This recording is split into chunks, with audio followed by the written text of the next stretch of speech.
Estamos inmersos en este cambio de administración, en esta inercia que ha tenido la economía durante 2019. Sabemos que están detenidas las inversiones productivas, que no ha despuntado la inversión pública y bueno, pues eso también se refleja. Localmente también tenemos un cambio de gobierno y pues es ir acoplándose, ¿verdad? Pues a estas nuevas reglas, a esta nueva administración. Hay, creo que, incertidumbre, hay también cautela por parte de la inversión privada y yo creo que veo ese escenario. Ahora, ¿qué viene? Yo considero que es un escenario de claroscuros, ¿no? O sea, por un lado, definitivamente las expectativas para este año es que México tenga un crecimiento menor. El Fondo Monetario Internacional habla de un crecimiento del 1%, pues hay temas que están ahí generando incertidumbre por esta guerra comercial entre Estados Unidos y China, por estos temas de lo que ha pasado con Pemex y la disminución de la calificación de esta paraestatal. Con el tema de que en general la economía nacional e internacional presenta un escenario más lento. Pero también veo oportunidades, ya lo mencionaste, Ricardo. Yo creo que la firma del TEMEC definitivamente abre un escenario de certidumbre que, claro, poco a poco se va a ir aplicando esta nueva marco regulatorio y veremos los efectos en el mediano y largo plazo, pero por lo pronto creo que ya da esta tranquilidad a los inversionistas para que empiecen a apostar por la región.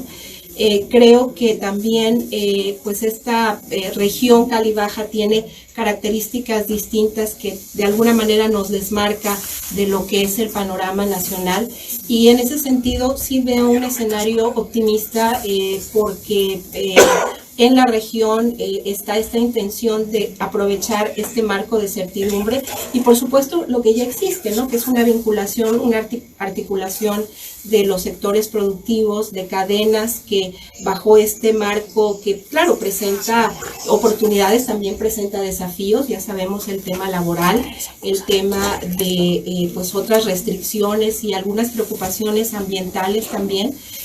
Pero en general creo que este panorama pinta bien para Baja California en términos de la certeza que da la firma del tratado. Y bueno, ver definitivamente que a pesar de este resultado del PIB a nivel nacional, en Baja California sí se está dando crecimiento, estamos viendo un boom en la industria de la construcción. Entonces creo que es un escenario de claroscuros que en la medida en que conozcamos, identificamos estas oportunidades, podremos ir sacando provecho poco a poco. Excelente, doctora. Doctor Ismael, nuestro amigo, bienvenido. ¿Y cuáles son tus apreciaciones? Muchas gracias. Bueno, yo veo a pesar de la firma del Tratado de Libre Comercio, un 2020 muy complicado. Es decir, si el 2019 empezamos diciendo que la economía iba a crecer al 2% y la fueron ajustando al 1.5, al 1, etcétera, lo veo más complicado porque ahorita empezamos con la expectativa de que crecerá entre el 1 y un 1.5% al año, pero en realidad no vemos por dónde, porque el crecimiento económico tiene sus componentes macros. Uno de ellos es el consumo, siguiendo tanto el índice de confianza del consumidor a nivel nacional como aquí el que estamos monitoreando en Tijuana ha ido cayendo. Y eso muchas veces se traduce en que las personas van a aguantar su consumo precisamente por la incertidumbre que han mencionado. Nos vamos al siguiente componente de la inversión. Si la separamos en los dos tipos de inversión, se está dando la inversión, por ejemplo, en la construcción para la vivienda, pero no la inversión productiva. Y eso lo que nos habla también es que los empresarios están deteniendo por la incertidumbre que hay las inversiones, y eso se traduce en el futuro, en el corto, mediano y largo plazo, en menor capacidad productiva y menores empleos. Nos vamos al siguiente componente, que es el gasto de gobierno. Va a disminuir en 0.5% a nivel anual todo el gasto del gobierno, que si a eso le aunamos que en 2019 pues, hubo deficiencias graves en lo que es la aplicación de los recursos y del gasto público, el gasto público entra a mitigar la falta de crecimiento o de inversión de las empresas, y pues prácticamente 2019 fue perdido, en donde hubo subejercicios que lo quisieron disfrazar de ahorros y que en realidad pues fue un tema muy complicado y que explica en parte por qué el crecimiento el estancamiento económico en 2019 de 0.1%. Esto nos deja nada más con el cuarto componente, que es el sector exportador, que efectivamente con la firma del Tratado de Libre Comercio va a haber sectores beneficiados, pero aquí hablamos del tema de los dos Méxicos, ¿no? El México exportador, que le va bien, y el resto de México, que prácticamente es otro país. Entonces yo veo el tema muy complicado con respecto a la región. Baja California ha representado alrededor del 3% del PIB, se ha mantenido constante, baja, sube, pero para mí es un comportamiento mediocre desde el año 2000 hasta la fecha. México ha ido perdiendo poco a poco participación. Crecimiento promedio anual de los últimos 30 años en la economía mexicana es de 2.2%, en Baja California es de 2.5% en promedio, un poquito más, pero si consideramos el tema de la migración, pues ahí prácticamente ese diferencial se ve anulado, ¿no? Entonces, yo creo que el tema está complicado para este 2020.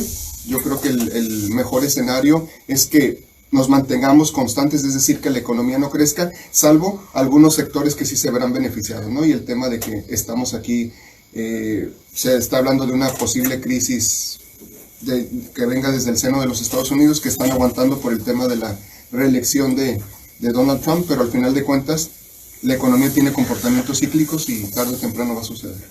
Sí, bueno, yo creo que en primer lugar el sector empresarial, su primera tarea consiste en justamente identificar estos desafíos y estos retos.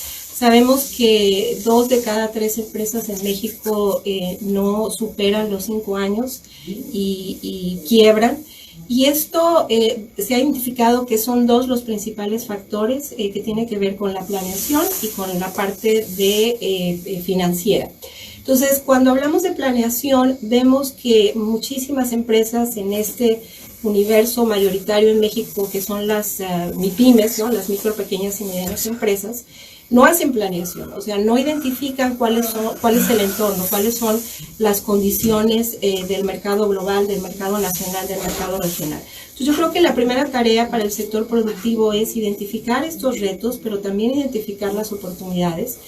Ciertamente es un año complicado, sin embargo, yo también destacaría la parte de la disciplina fiscal, que sin duda eso nos pone en otra dimensión, sobre todo si comparamos el papel de México en América Latina y los recientes acontecimientos que ha habido, sobre todo en el Cono Sur. Entonces creo que esa es una fortaleza, la disciplina fiscal, que seguramente se mantendrá, la fortaleza que hasta el momento ha tenido el tipo de cambio. Otro elemento que también creo que da certidumbre es la adecuada política monetaria que ha tenido Banco de México. Sabemos que es muy probable que se continúe en esta alineación con la Fed de bajar un poco las tasas de interés, y eso es una buena noticia tanto para la inversión como para el consumo. Tenemos margen para bajar las tasas de interés y creo que eso es un elemento positivo. Otro, y hay que destacarlo, pues es el Plan Nacional de Infraestructura. Se habla de 860,000 millones de pesos de inversión, 147 proyectos, de los cuales la mitad se supone que empezarían, y eso también puede detonar oportunidades. Entonces, hay que identificar cuáles son las situaciones complicadas, pero también cuáles son las oportunidades, a planear adecuadamente y ir buscando en esta perspectiva de la cuádruple hélice cómo podemos colaborar, porque de eso se trata. No es una responsabilidad únicamente del gobierno, tenemos que articular esfuerzos entre gobierno, universidad, empresa, sociedad, y entonces ir buscando estas oportunidades y trabajar de forma conjunta. Bueno, efectivamente yo lo separaría con respecto a los emprendedores. ¿Cómo les cambiamos la mentalidad a que veamos en donde hay crisis oportunidad? Nos estamos moviendo de manera muy acelerada al tema de la economía de la información, de la economía del conocimiento, y entonces en este sentido tenemos que reconocer y dar las herramientas para que aquellos emprendedores empiecen a utilizar plataformas digitales. Tenemos el caso de China, donde brincan, muchas familias pasaron sin utilizar el teléfono de casa, directamente a celular, a grado tal que ahorita está desapareciendo el dinero, prácticamente ya desapareció el dinero, utilizan medios electrónicos para hacer las transferencias, y entonces algo similar debería de ocurrir en México. Hay muchas oportunidades, únicamente el 10% de todos los negocios pymes están en plataformas digitales, lo que habla de una oportunidad para los los nuevos profesionistas. Suena cliché, pero creo que desafortunadamente en México las universidades hemos formado empleados más que emprendedores, entonces tenemos que ser más agresivos en ese sentido. Y la recomendación a los empresarios locales de Baja California y de Tijuana es que debemos de dejar de esperar la ayuda del gobierno, que nunca va a llegar. El gobierno federal nos ve lejos, nos ve que estamos bien a comparación de cómo está el centro y el sur del país. Las condiciones son muy complicadas y nosotros siempre estamos esperando aquí políticas ad hoc que nunca van a llegar. Entonces, en ese sentido, creo que tenemos que reconfigurarnos. No hay una política industrial en el país. Nunca se abandonó desde la época de Pedro Aspe, donde dijo la política industrial en México es que no hay política. Y si no hay política industrial y no se produce, pues tenemos el negocio nada más de renteros, ¿no? Ubicación geográfica, nos dormimos en nuestros laureles y lo único que pensamos es en rentar. ¿A quién? Primero a los japoneses, después a los coreanos y ahora a los chinos. Entonces, esa parte que mencionaba, muy importante en el tema de la economía informal, necesitaríamos estar creciendo al 6% para incorporar a todos los jóvenes que están entrando al mercado laboral. ¿Qué quiere decir? Cada que crecemos al 2% menos, significa que eso que dejamos de crecer, de alguna manera se van a incorporar, y es a la economía informal, que no paga impuestos, que no tienen prestaciones, servicios de seguridad social, etc. El tema es complicado, pero aquí el mensaje es, primero, ponernos de acuerdo aquí en la región sobre a dónde queremos ir, cómo conectamos, cómo diversificamos mercados. Angela Merkel de Alemania decía, se le olvida a México que tiene un tratado de libre comercio con nosotros. Exacto. Es decir, compramos productos alemanes, pero ¿qué les vendemos nosotros a los alemanes? Igual lo que está sucediendo en Asia, ¿no? Nos va a tocar ver el declive de Estados Unidos y el ascenso cada vez más fuerte de Asia. La pregunta es, ¿qué estamos haciendo al respecto? Siguiendo esperando políticas y apoyos de parte de la Federación que no van a llegar, porque tienen preocupaciones más grandes. Somos únicamente el 3% de la población, el 3% del electorado, para ellos no somos importantes. Entonces, tenemos que reconocer los activos que tenemos regionales y de manera muy agresiva, primero ponernos de acuerdo nosotros y no estar esperando el apoyo del gobierno. Coincido con la doctora, el gobierno no nos va a resolver los problemas, nos tenemos que poner de acuerdo nosotros para ello. Bueno, yo les comparto que la institución que trabajo en CETIS Universidad, justamente este año terminamos nuestro plan estratégico a 10 años, que es el Plan 2020, y ya hemos venido trabajando en un nuevo plan al 2036, en el 36 porque cumplimos 75 años como institución educativa. Y en esta planeación, sin duda, lo que nos estamos preguntando es cómo respondemos a las necesidades del mercado global, cómo contribuimos a la formación del capital humano de calidad para los próximos 5, 10, 15, 20 años, que esa es nuestra principal responsabilidad, cómo seguimos afianzando esta articulación con el sector productivo, que pues es parte de la esencia de la institución, porque así surgió en 1971. Entonces, se está trabajando eso a nivel institucional. Ya en lo que me corresponde al frente de la Escuela de Negocios, pues básicamente estamos trabajando, digamos, en 3 frentes, que es como el perfil de lo que debemos hacer los docentes, que es por supuesto, la educación de calidad, la investigación y la vinculación.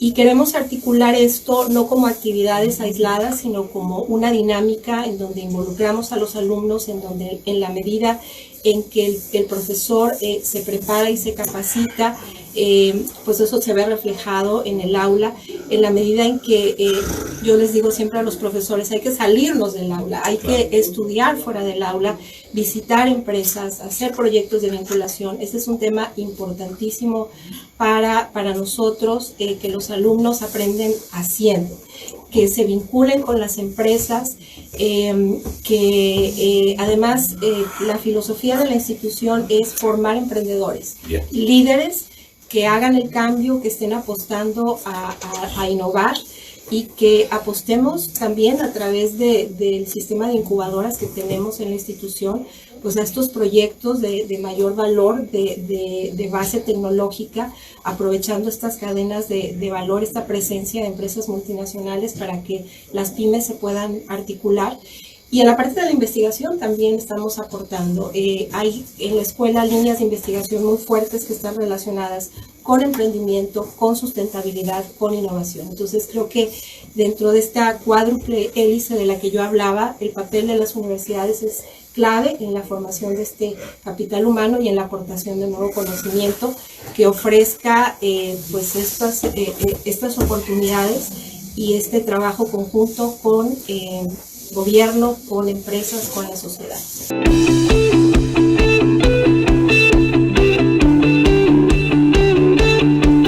Los videos ocupan el 50% del tráfico en Internet. Solo en Facebook se visualizan 100 millones de horas al día.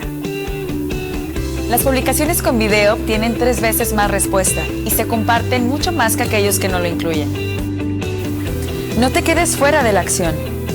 Adquiere un video profesional con voz, gráficos, imagen personalizada, animaciones o combinaciones de elementos.